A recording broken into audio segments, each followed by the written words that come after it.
Thank you, President.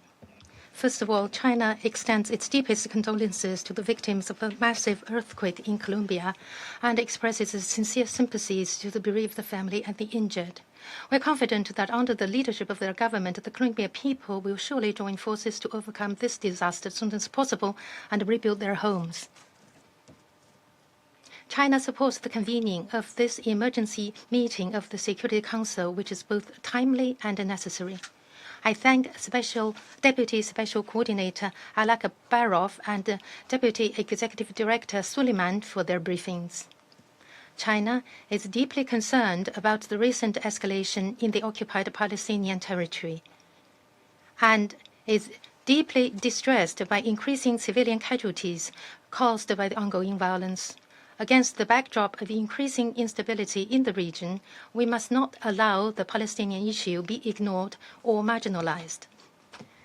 The international community should take swift action to do everything possible to curb conflict and violence, save innocent lives, and uphold fairness and justice. I would like to make 3 points. First, we must set the record straight, address the root causes, and truly respect the fundamental rights of the Palestinian people. For some time now, the situation in the West Bank and Gaza has seen a sharp deterioration, leading to more pain and suffering to the Palestinian people. At its core, this is due to the fact that the fundamental principles of the international law have not been respected, while the Palestinian people's rights to survival and development long ignored. The lives of Palestinian peoples are just as precious as those of any other people. The international community must uphold a clear sense of right and wrong, further build consensus, promptly correct all erroneous words and deeds that deny or infringe upon the legitimate rights of the Palestinian people, and ensure their equal rights, so as to effectively uphold international fairness and justice. Second, decisive and effective action must be taken to stop conflict and violence. The situation in the West Bank has been escalating dangerously. The occupying power is pushing forward with its settlement expansions, desecrating and vandalizing religious sites, blockading refugee camps, and carrying out mass arrests, while settler violence is intensifying. It is shocking that the training center of UNRWA has been forcibly stormed on 2 occasions. The protection of civilians is not an empty catchword, but an obligation under international law that the occupying power must fulfill. Israel must implement Security Council Resolution 2334, cease settlement activities, curb settler violence, and ensure strict accountability. The agency's normal functioning in accordance with its mandate must be respected. The situation in Gaza is equally concerning.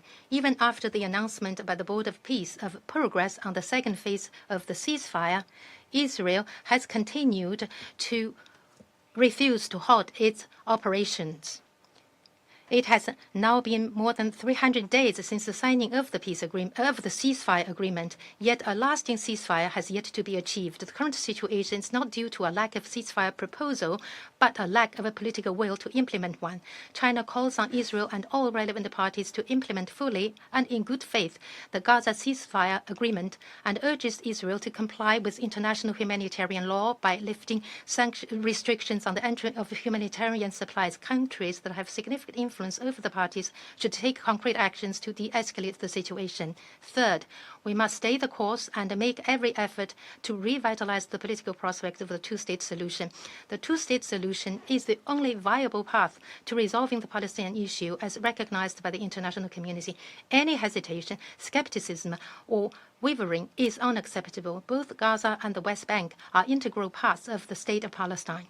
Israel must end its illegal occupation of the Palestinian territories as soon as possible and cease undermining the governance structures of the Palestinian National Authority. The international community should fully respect the will of the Palestinian people, advance post-war reconstruction in Gaza in accordance with the principle of Palestinians governing Palestine, return to the correct path of the two-state solution, and realize the early establishment of an independent Palestinian state. Only in this way can peace full coexistence between Palestine and Israel be achieved and lasting peace and stability in the Middle East be secured. Madam President, on the question of Palestine, China has always been on the side of peace, justice, and conscience. China will, as always, support the just cause of the Palestinian people to realize their legitimate national rights, work to bring an early end to the suffering of the Palestinian people, and make unremitting efforts to restore stability to the region and bring peace to its people. Thank you, Madam President.